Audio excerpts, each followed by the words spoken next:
Hello students, my name is Professor Jesse Heath and I will be your instructor for Romans Bible 3213, the online course Romans at Southwestern Christian University.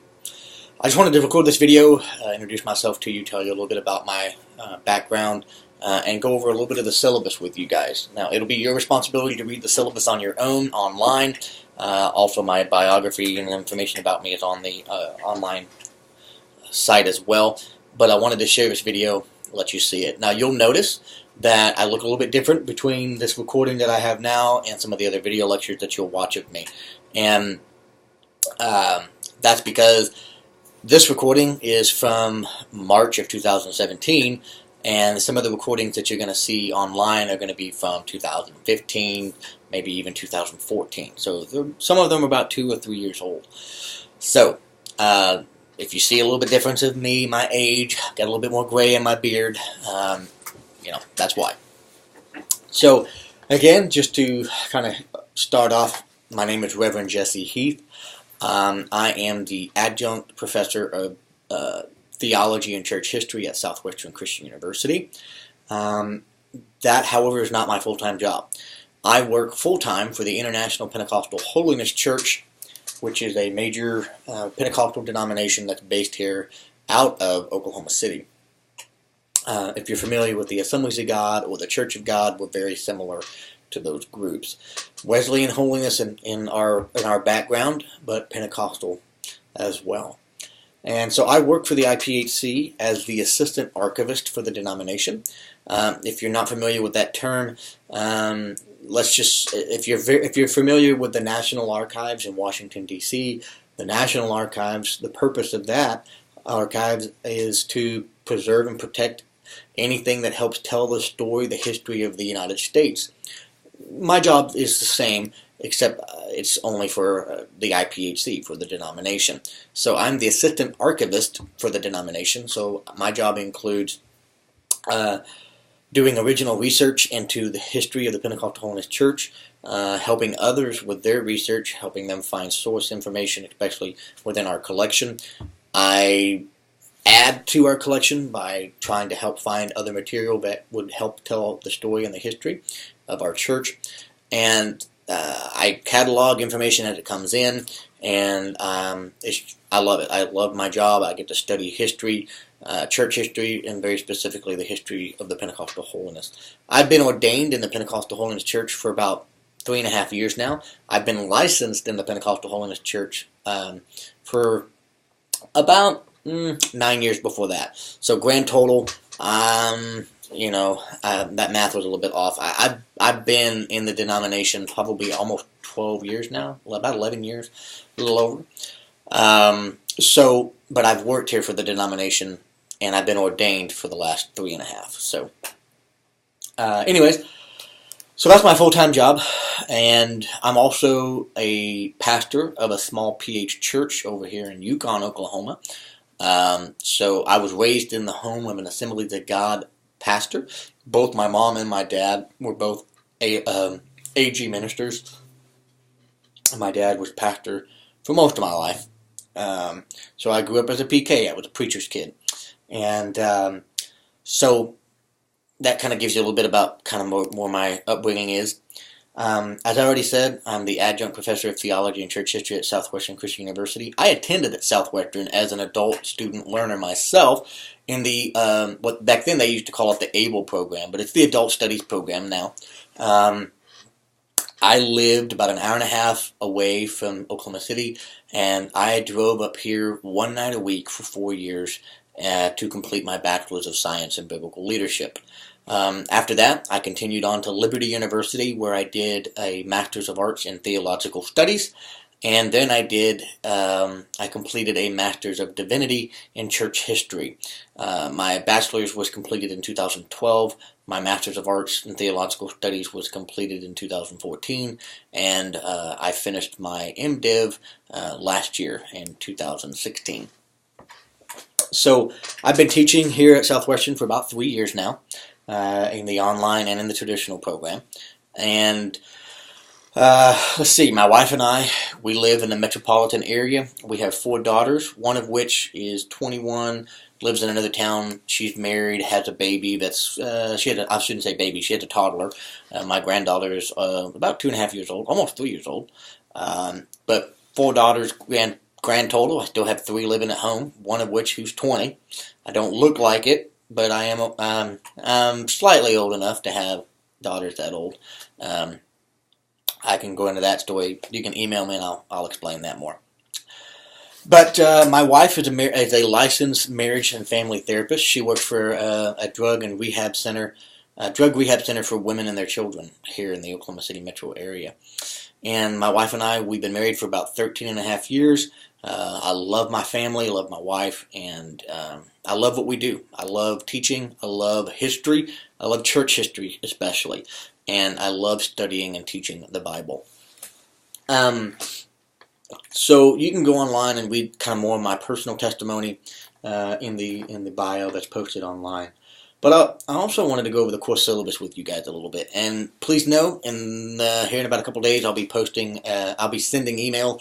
I'll be sending a lot of emails the first couple of weeks in this class. And that's because I'm trying to help you guys. I'm trying to help you guys succeed.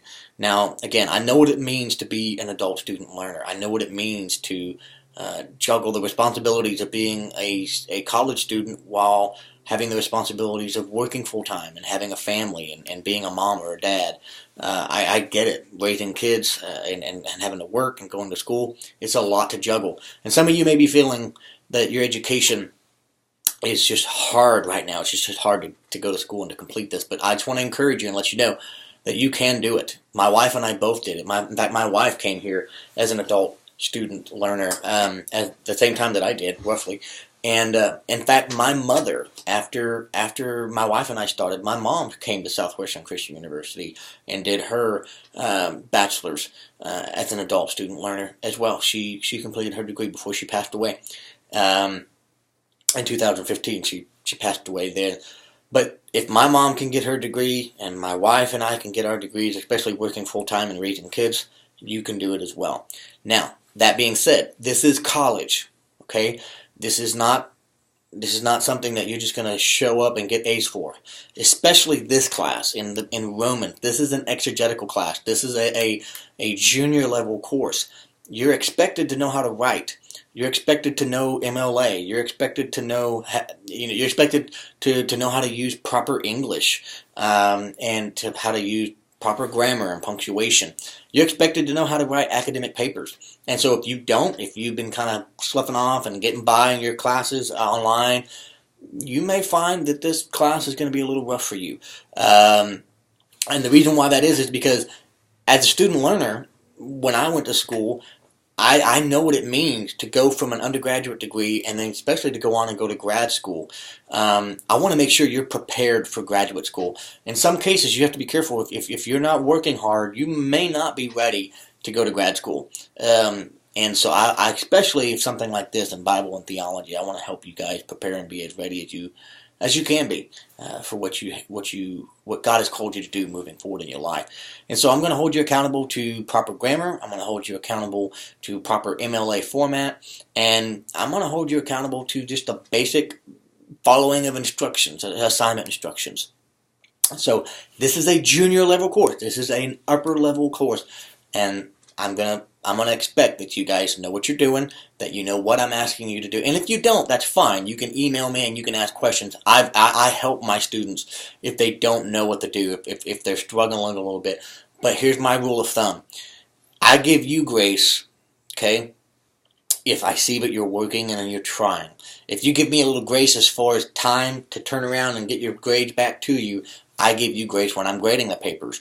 But beyond that, I also, if you're putting forth effort, if you're putting forth hard work, trust me, you will not fail this class. I will make sure that you pass with at least a C in this class if you're doing the work.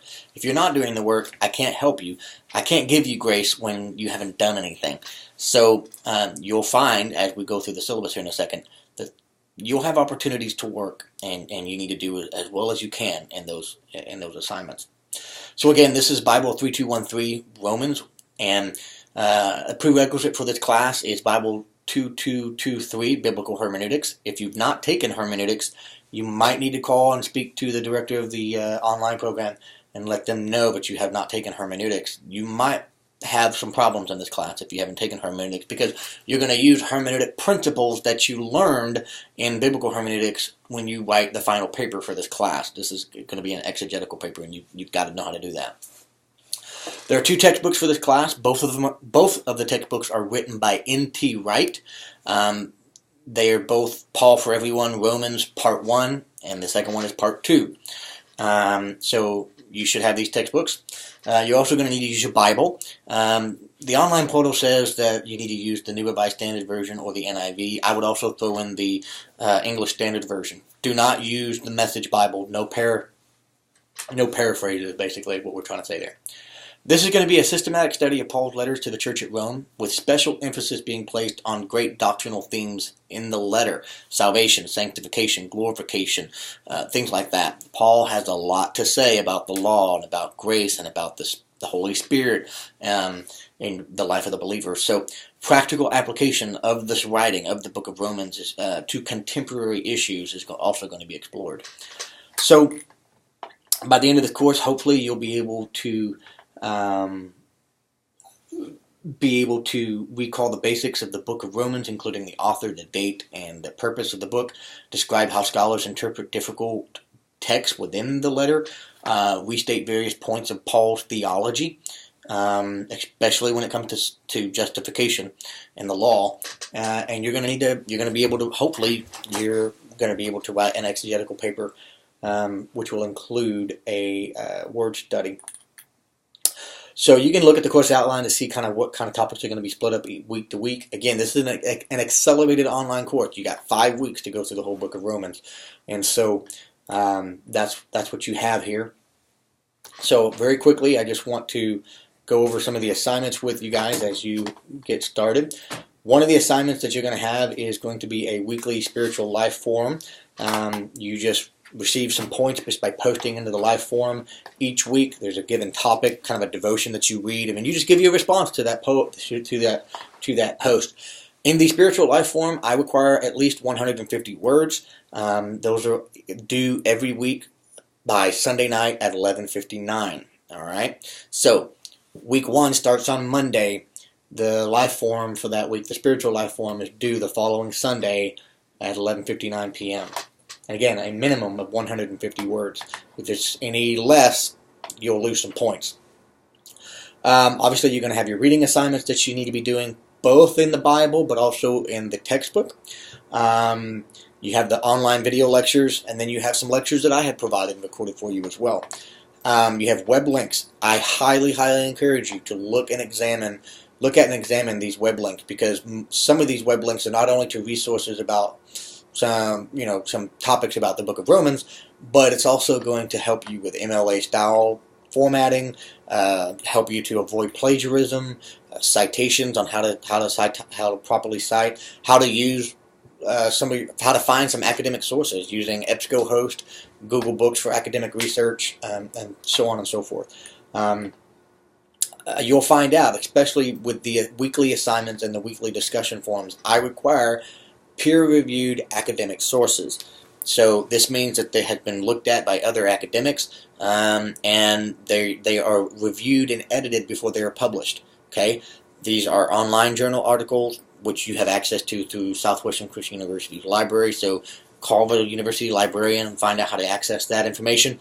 But textbooks, academic papers, things like that. It does not, I repeat, peer-reviewed academic sources do not include pastoral devotional books or what we call expository commentaries. There is a difference between expository commentaries and exegetical commentaries. Expository commentaries do not examine things too deeply. They're written mainly for pastors to be using in sermons, whereas exegetical commentaries are written more for the academic setting. This is a college. You're working on a college degree. You're going to be using exegetical commentaries, not expository commentaries. And I'll send out an email with more explanation about that, the differences, and some good examples of what you can use and some examples of what you shouldn't be using. As far as the discussion board posts are concerned, I'll make sure that this is updated in the syllabus, but you'll notice as you go to each discussion forum, you'll notice things in red. When I highlight something in red, that means it's important and you need to obey what that says. So for example, week 1, you have an initial discussion forum post. That initial post that you need to post, that first discussion for yourself each week, that is due on Wednesday night at 11:59 p.m. And the first one, there has to be a minimum of 300 words. And then you post 2 replies to 2 of your classmates. So grand total, you'll have 3 posts, one of which is your initial post discussing whatever the topic is, a minimum of 300 words. A minimum. If it's less than 300 words, if it's 100, if it's 200, if it's 150, you're going to lose major points. Minimum word counts are required. And your your replies to your classmates, those have to be a bare minimum of 150 words, but ideally 200 to 300. Those are going to be those are due on Sunday nights at 11:59. Your initial responses, remember, your initial posts are due on Wednesday night before midnight. Your replies, the 2 replies, are due on Sunday night before midnight each week. All right. So again, moving forward, as an example, week 2's discussion post, it tells you that there's a discussion question, some discussion questions you're going to have to answer on that one. Wednesday night before midnight, but the bare minimum word count is 400 words. If it's less than 400 words, you're gonna lose points. Your peer reviews, your replies to some of your classmates, and again, a bare minimum of 150 to 200 words.